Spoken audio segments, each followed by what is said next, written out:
The theme of our meeting today is indeed timely. We, as teachers of the English language, have invited ourselves to consider getting back to basics. But, as we know, there is hardly agreement among us about what is basic to the teaching of our language. Nevertheless, there has developed among us a feeling that we as teachers have gone astray, and we have gathered here to examine what is really basic. I, for one, am quite pleased to respond to that question, and I will tell you why. 2 years ago, I was terminated by the small college at which I had been director of freshman writing for 5 years, because I did not hold a PhD degree.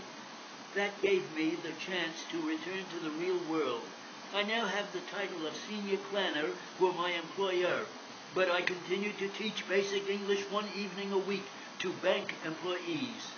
It is from this real-life perspective that I present to you today my design for getting back to basics.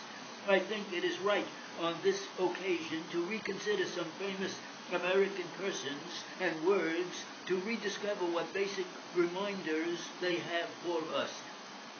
Let us begin with a bit of Benjamin Franklin in an excellent piece of writing of his where he reveals some very significant things about the ability to write.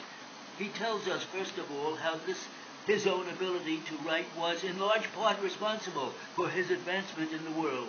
In Franklin's words, as prose writing has been of great use to me in the course of my life, and was a principal means of my advancement, I shall tell you how I acquired what little ability I have in that way.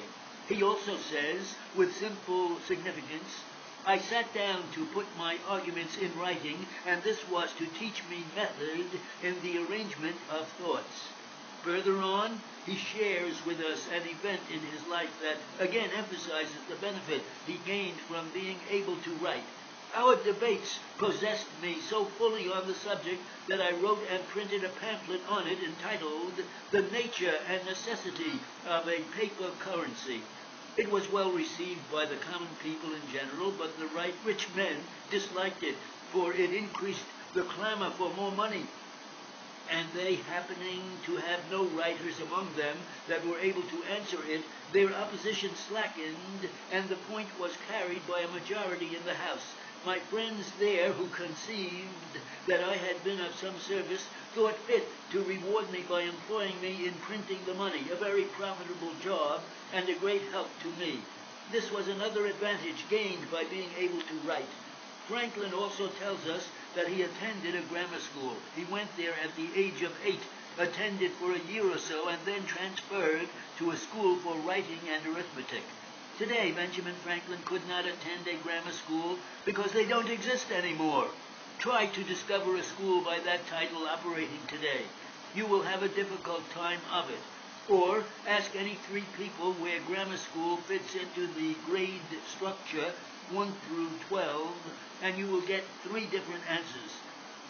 There is a great deal of confusion about where it fits into the traditional grade school structure.